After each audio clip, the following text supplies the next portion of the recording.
आदाब नाजरीन, मैं हूं आपका मेज़बान अब्दुल वाजिद और आप देख रहे हैं तस्नीम टीवी। चलिए दोस्तों, रुक करते हैं आज की ताज़ा तरीन खबरों की तरफ। दारुल हुकूमत लखनऊ में वाक़े लुलु मॉल में नमाज का वीडियो वायरल होने के बाद हिंदू तंजीम मॉल में हनुमान चालीसा का पाठ करने की नीयत से मॉल में दाखिल होने की कोशिश की, जिसे पुलिस ने मौके पर ही रोक दिया। नमाज और हनुमान चालीसा के सिलसिले में पुलिस ने कई लोगों के खिलाफ केस दर्ज किया है। वहीं दूसरी जानिब से नमाज के वायरल वीडियो पर सवालात उठ रहे हैं कि आखिर 19 सेकंड में कौन सी नमाज अदा की गई।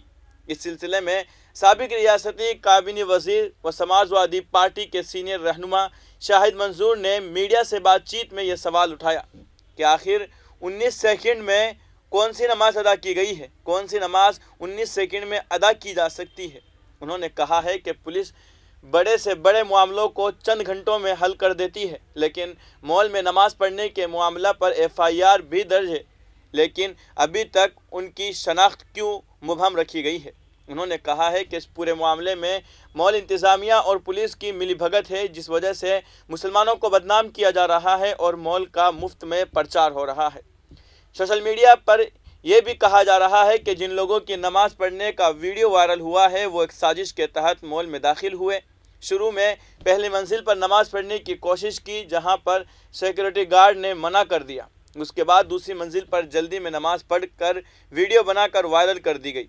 ये भी कहा जा रहा है कि पुलिस ने जिन 3 लोगों पर नमाज पढ़ने का केस दर्ज किया है वो तीनों नाम हिंदू है। अगर ऐसा है तो साजिश के तहत ये लोग नमाज पढ़ने गए थे। हालांकि पुलिस ने उस पर वजाहती बयान दिया है कि FIR में जो 3 नाम हिंदू हैं वो हनुमान चालीसा पढ़ने की नीयत से मॉल में दाखिल होने की कोशिश करने वालों की है, जिनको हिरासत में लिया गया है और उन पर कार्रवाई की गई है।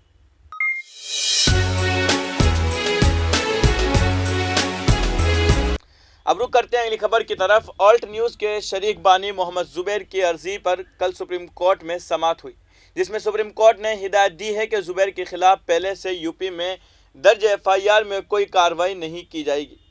इस मामले में सुप्रीम कोर्ट 20 जुलाई को समाअत करेगी। समाअत के दौरान सुप्रीम कोर्ट ने कहा है कि एक के बाद एक FIR दर्ज होना परेशान कुन है।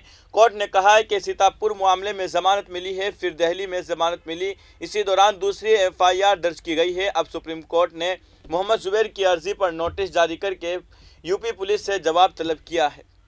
जुबैर ने एक दरख्वास्त भी की है कि 6 FIR को दिल्ली की FIR के साथ जोड़ दिया जाए, जहां जुबैर को पहली बार गिरफ्तार किया गया था। जुबैर ने तमाम 6 FIR में उबूरी जमानत भी मांगी है।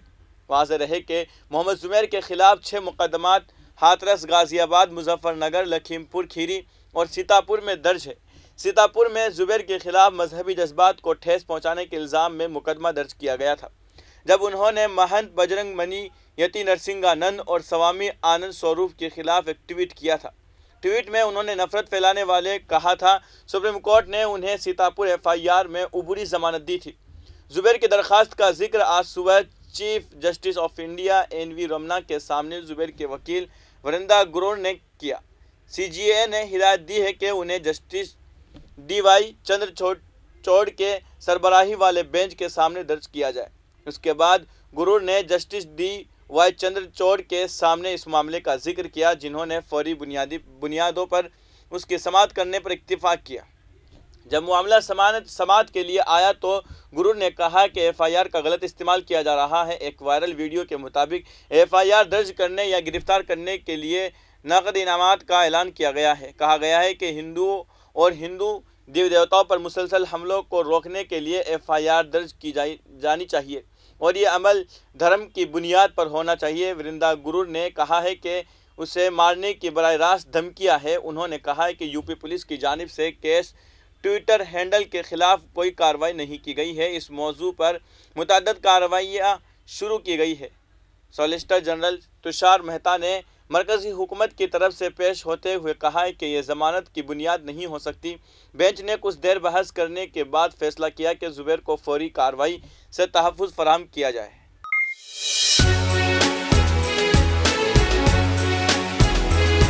अब रुक करते हैं अगली खबर की तरफ। पाकिस्तान में सूबा पंजाब के रहीम यार खान के नज़दीक पीर के रोज़ दरियाए सिंध में एक कश्ती पलटने से कम अज़ कम 19 अफराद हलाक और मुतअद्दिद दीगर लापता हो गए हैं।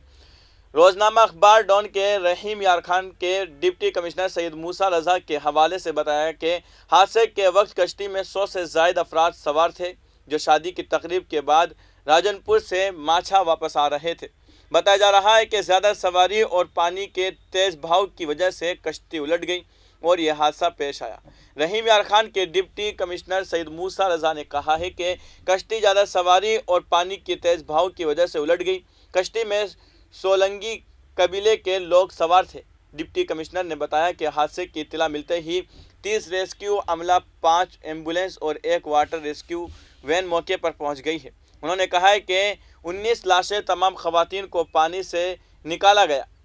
باقی مسافروں کی تلاش کے لیے آپریشن جاری ہے۔ پاکستان کے وزیر اعظم شہباز شریف نے کشتی حادثے پر رنج و غم کا اظہار کیا ہے۔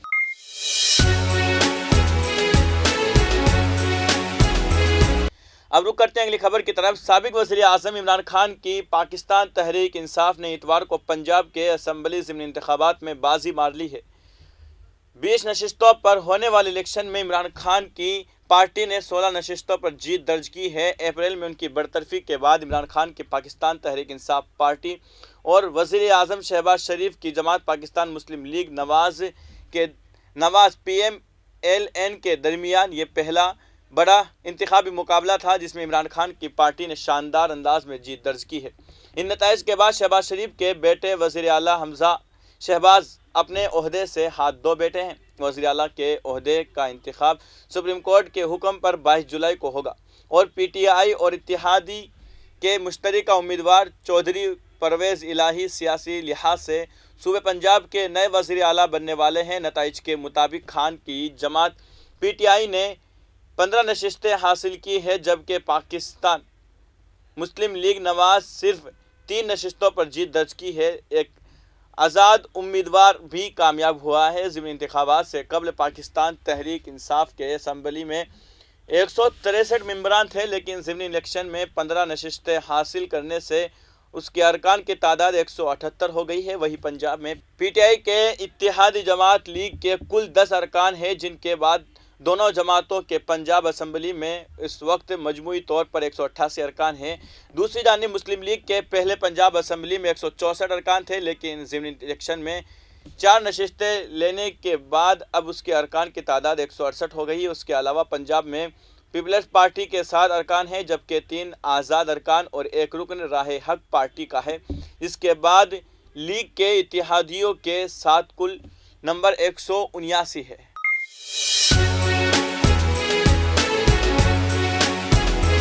اب رخ کرتے ہیں اگلی خبر کی طرف۔ سیکورٹی فورسز نے پیر کے روز جموں و کشمیر میں ایک بڑی کامیابی حاصل کر کے جموں و کشمیر میں 3 اکثریت پسندوں کے کمین گاہوں کا پردہ فاش کر کے بھاری مقدار میں دھماکہ خیز مواد برآمد کیا گیا ہے۔ ADGP جموں مکیش سنگھ نے جموں میں ایک پریس کانفرنس کے دوران کہا ہے کہ سیکورٹی فورسز نے اکثریت پسندوں کے 3 کمین گاہوں کا پردہ فاش کیا ہے۔ ان کمین گاہوں میں 2 راجوری میں جبکہ 1 جموں میں ہے۔ جموں کے ADGP نے بتایا کہ فیصل منیر جموں میں اکثریت پسندوں کے ماڈیول کا ماسٹر مائنڈ تھا۔ پولیس نے مختلف چھاپوں کے دوران 7 افراد کو گرفتار کیا گیا۔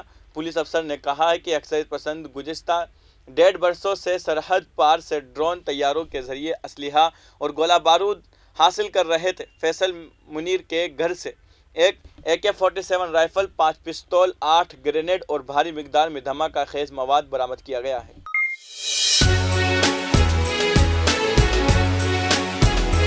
اب رخ کرتے ہیں اگلی خبر کی طرف۔ 16ویں دور کی بھارت چین کوڈ کمانڈر سطح کی میٹنگ 17 جولائی 2022 کو بھارت کی طرف سے جسول مولڈ بارڈر میٹنگ پوائنٹ پر ہوئی۔ میٹنگ کے ایک روز بعد وزارت دفاع نے کہا ہے کہ دونوں فریق رابطے میں رہنے اور فوجی و سفارتی ذریعے رابطہ بنائے رکھنے پر اتفاق کیا ہے۔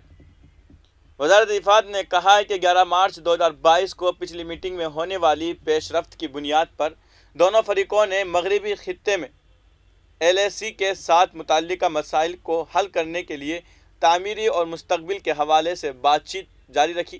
اس سلسلے میں دونوں نے دونوں اعلیٰ عسکری رہنماؤں میں کھل کر اور مکمل تبادلہ خیال کیا۔ دونوں فریقوں نے اس بات کا اعادہ کیا ہے کہ بقیہ مسائل کے حل سے مغربی خطے میں LAC کے ساتھ امن بحال کرنے میں مدد ملے گی اور دونوں दो तरफा ताल्लुकात में पेशरफ्त मुमकिन हो सकेगी।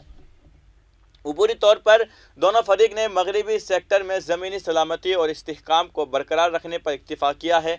दोनों फरीकों ने करीबी राब्ते में रहने और फ़ौजी और सफारती ज़राए से बातचीत को बरकरार रखने और बकिया मसाइल की बाहमी तौर पर काबिल कबूल हल पर काम करने पर इत्तिफाक किया है।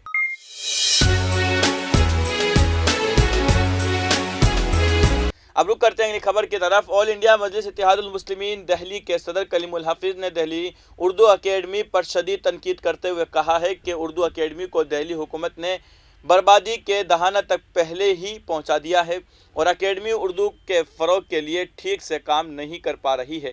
अकेडमी में अनारपरस्ती तफरीक भी उरूज पर है। उन्होंने कहा कि मारूफ शायर राजू रियाज को उर्दू अकेडमी ने नए पुराने चिराग के लिए मदऊ नहीं किया। ये शर्मनाक और ज़ात पर मबनी तफरीक के अलावा कुछ और नहीं है। कलीमुल हफीज़ ने कहा है कि दिल्ली उर्दू अकेडमी का प्रोग्राम नए पुराने चिराग इस मकसद से शुरू किया गया था कि इसमें तमाम दिल्ली के शोरा को शामिल किया जाएगा और उर्दू ज़ुबान और सकाफ़त को फ़रोग़ दिया जाएगा। इसीलिए इस प्रोग्राम में हर छोटा बड़ा शायर शिरकत करता है। इस बार भी मुजफ्फरनगर, बिदायूं और ग्रेटर नोएडा, उत्तर प्रदेश से लेकर लंदन तक के शोरा शामिल हो रहे हैं, लेकिन दिल्ली में मौजूद शायर राजू रियाज के नाम को लिस्ट में शामिल नहीं किया गया है।